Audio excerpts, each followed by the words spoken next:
Good evening, YouTube. So, this is an ongoing project. This is what year is this? It's be a 1973 Homelight XL automatic. Canadian. In Canada, we didn't have the Super XL, it was just the XL automatic, and stayed Christmas colors until I think 77. Anyways, I ported this saw, and well, it needs some work. It's running great, like absolutely great, but then developed a massive air leak, and that's because I'm a dumbass. I did cylinder gasket delete, and I used this. Don't use that. Today we're going to use this Lotus Seal. That will work better because it developed a massive air leak. I know exactly where it is. There's no doubt in my mind that it's coming from the cylinder gasket. So start tearing this guy apart. And you know, it sucks that I use that, but you know, it's not a big deal to pull this thing apart. I mean, just so used to pulling these things apart now. Oh, fuck. Oh, Jesus, fuck. Why is that one so tight? I really gotta bring my impact home. Motherfucker.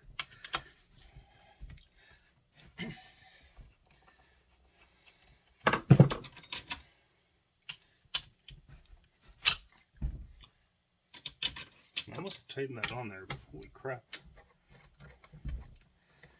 Okay.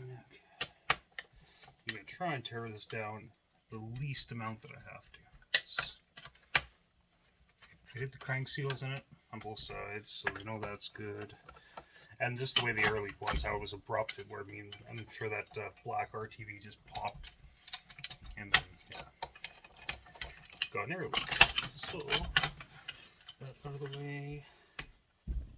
Yeah, I broke that. That's okay. Got more of those. Okay, so that's so fast we can strip one of these down. Should time myself. Okay, so tools. This guy for all the bits and bobs.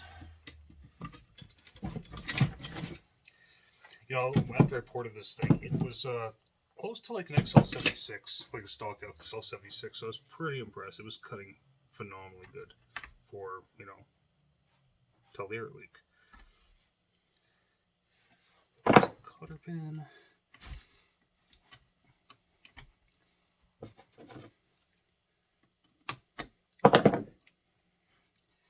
A lot of people have ported these, like Smitty. He's ported a few of these, I think.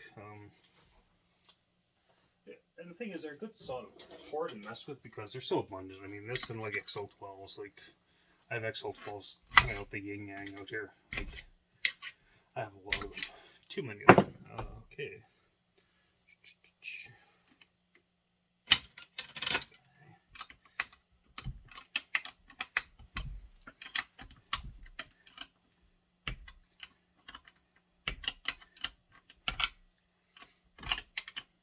Like the small gas near house. Wife and I have been looking at acreages, kind of toying with the notion. We really need to get out of the city. I mean, I like Edmonton, but our city council here in Edmonton, what a bunch of ass clowns. A few years back, they built a funicular, and the funicular is just a place for homeless people to go in the bathroom and masturbate. And now, city council wants to build a big curved bridge going to the funicular. That, you know, I don't get it. There are sidewalks in my neighborhood, in a lot of neighborhoods in Edmonton, that you know, the sidewalks are falling apart, potholes everywhere. But we're gonna build a fucking bridge to a funicular downtown, and you know what? Most people in Edmonton fucking hate going downtown. That's just a little rant about Edmonton. Like, I like Edmonton, but the city council, what a bunch of dumbasses. They're very far left, which is funny because Alberta, in general, is a right-leaning province because vote conservative all the time, and we like our trucks and guns and burning oil and getting oil out of the ground. There's been like this really weird progressive left movement all across North America. I find it happens in the States. You look at places like Seattle and fucking Portland, San Francisco, just fucking BC, in British Columbia. just a shit show. But anyways, I'm gonna pause the video for now, and I'll take more of this part and then turn on when I'm ready to pop the cylinder off. Okay, see you in a bit. Okay, I'm back. I'm just gonna try to bore everybody with this a bit more. So I have to use a wrench again. I must have really had my Wheaties when I put this thing together, because holy crap, we're always torqued. I thought maybe there was a Loctite on there, but no, there's no Loctite. I just really cranked them on there. But it's okay. Too tight's better than too... Well, I guess too tight can be bad too, but...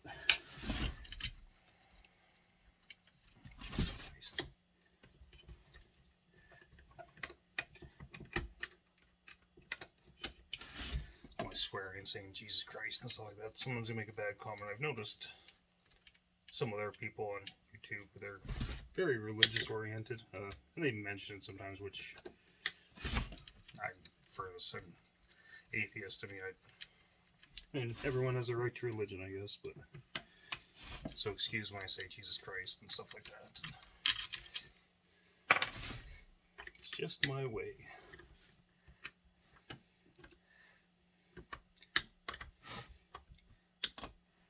One channel, if you're watching this video and you haven't seen it, there's a channel, a guy called The Novice Lumberjack. I've been watching his videos. He's really into Poulin Pro saws and Johnson's. Check that out, The Novice Lumberjack. His videos they're really well made. I really enjoy his channel. I'm glad I stumbled upon it. It's really entertaining. And he does neat things with Poulins. And he has his Woodsman whack-off videos where he's two saws competing against each other. It's really, really well done videos, I think. I might put a link in the description here because it's really worth checking out. Anyways, I'm going to pause you guys again. So I'm going to throw the video back on because I'm getting a little closer here. I'll just take the clutch cover off too. Not going to need that. Plus, while it's apart, I might as well give it a better cleaning. I did do some cutting with it, but it's not too bad. I threw another sprocket on there because I got some new old stock sprockets for this thing. I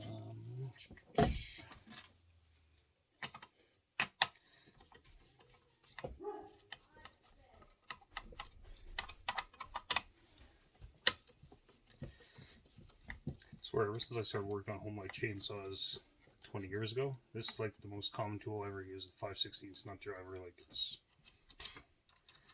crazy. That's one thing I like about home lights, because you get some other makes, like McCulloch's like that, Pioneer, other brands too, where everything's a flathead, and I don't like the ones that are only flathead. I like having the option of, you know, where you still can use a flat blade screwdriver, but you can also use a nut driver or a socket or what have you. It's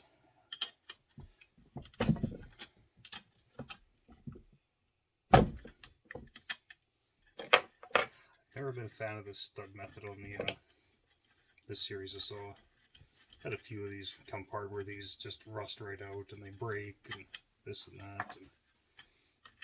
And it's not the end of the world, but.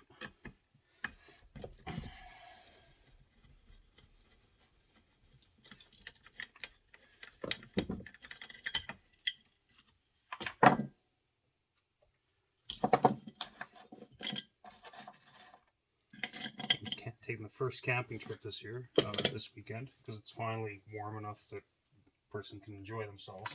We've had a really late winter this year.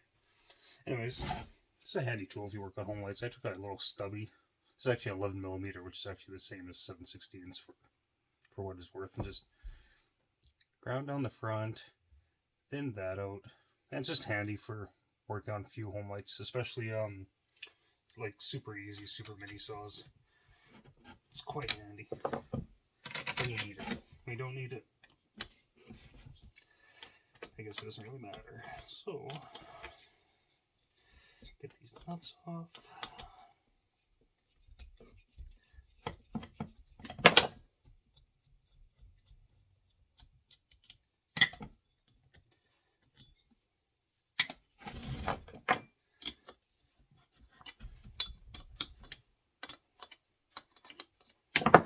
yeah, so I still, I kind of knew better when I used the black RTV that people were talking about like Honda Bond and Yamaha Bond and Motoseal, and there's a couple Loctite products that seem to work well. But no, I used crappy RTV like a dumbass. And now I'm taking this apart, but it's okay because I'm going to go take the porting a little further in this, I think. Because it was running really good. So, I mean, I got tons of extra cylinders. I got cylinders all over the place for these saws.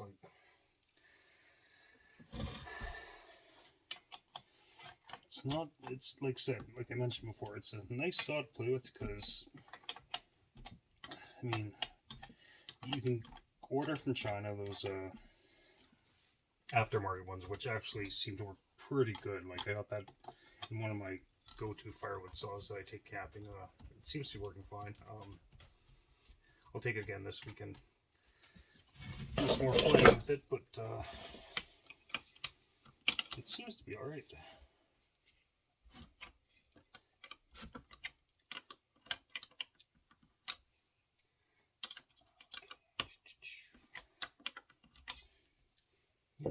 This little guy can come in handy. This last one right here. Bend these out of the way.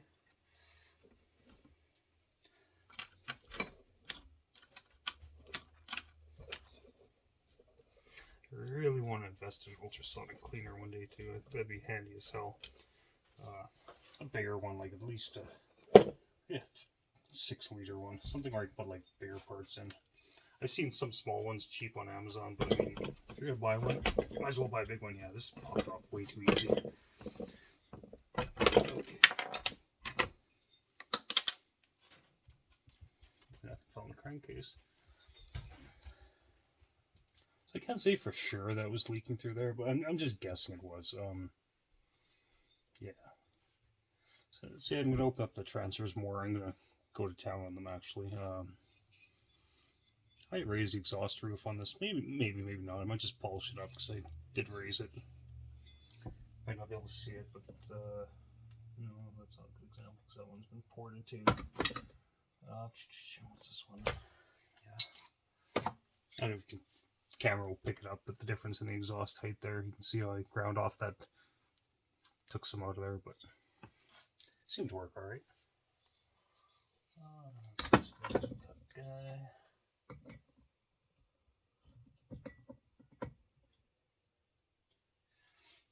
So yeah, that's the plan. I'm gonna open up the exhaust, I think, a bit more.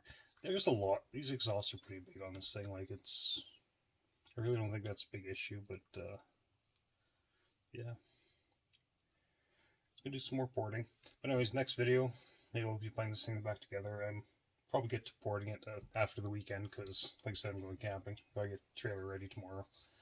But yeah. Anyways, YouTube, take it easy. I'll talk to you later. Bye.